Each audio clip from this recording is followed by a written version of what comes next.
नमस्कार, मी अरुण आणि आपण पाहत आहात 7 स्टार न्यूज। 43व्या ग्रामीण मराठी साहित्य संमेलनाच्या अध्यक्षपदावरून बोलताना ज्येष्ठ साहित्यिक डॉक्टर श्रीपाल सबनीस यांनी संविधान, इतिहास, शिक्षण आणि समाज व्यवस्थेवर परखड विचार मांडले।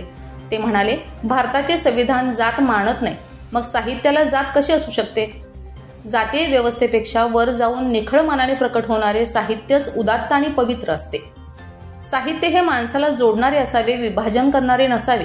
महात्मा गांधी यांची हत्या करणारा नथुराम गोडसे हा हिरो कसा होऊ शकतो? जगाने गांधींना महात्मा मानले असे सांगत त्यांनी इतिहासाचे विकृतीकरण रोखण्याची गरज व्यक्त केली।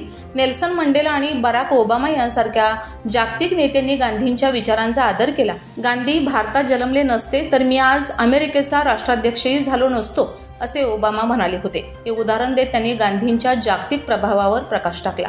गांधी आणि आंबेडकरांचा भारत एकच आहे असे ठामपणे सांगत त्यांनी इतिहास शिक्षणाच्या जबाबदारीवर भर दिला। इतिहास फक्त शिकवू नका तर जबाबदारीने शिकवा, कारण पुढच्या पिढीचे भवितव्य या इतिहासावर अवलंबून आहे असे त्यांनी शिक्षकांना उद्देशून सांगितलं। समाज सुशिक्षित झाला पण सुसंस्कृत होण्यासाठी अशी साहित्य संमेलने महत्त्वाची भूमिका बजावतात असे सांगत त्यांनी शिक्षण आणि संस्कार यांचा समतोल साधण्याची गरज व्यक्त केली। सत्याला मरण नाही, सत्तेला मरण आहे। सत्यावर आधारलेले साहित्य हेच टिकणारे आणि प्रशंसनीय असेही ते म्हणाले। नवी पिढी घडवताना पालक, शिक्षक आणि संपूर्ण समाजाने आत्मपरीक्षण करावे असा महत्त्वपूर्ण संदेश देत साहित्यिक रघुराज मेटकरी यांना सांस्कृतिक सेवक असे गौरवोद्गार काढताना त्यांनी सामाजिक बांधिलकीचे महत्त्व अधोरेखित केलं। लायकी नसणारे मंत्री सरकार कसे चालवू शकतात हे जनतेने विचारले पाहिजे। एका मंत्र्यांनी शेतीचे साहित्य बाजारभावापेक्षा जास्त दराने विकत घेतली तर त्या मंत्र्याबद्दल काहीच सरकार बोलत का नाही? मोदी पैसे खात नाही तर भ्रष्टाचार करणारे नेते त्यांना सरकारमध्ये कसे चालतात असा परखड सवाल सबनीस यांनी मांडला।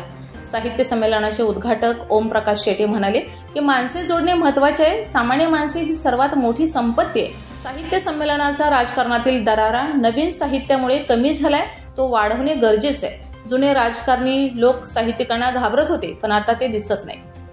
मराठी भाषेला अभिजात दर्जा मिळाल्यामुळे मराठी भाषा 450 विद्यापीठात शिकवली जाणार आहे व अनेक मराठी संस्थांना पाठबळ मिळणार आहे।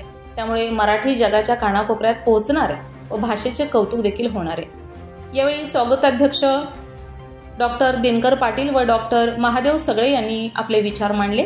यावेळी व्यासपीठावर रघुराज मेटकरी, डॉक्टर ऋषिकेश मेटकरी उपस्थित होते। प्रास्ताविक डॉक्टर ऋषिकेश मेटकरी, सूत्रसंचालन डॉक्टर ज्योत्स्ना मेटकरी, चंदना तामखेडे यांनी मांडले।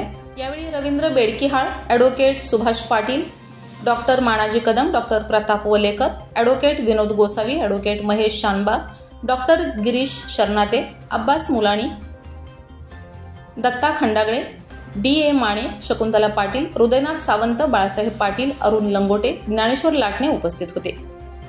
Bureau report 7 star news.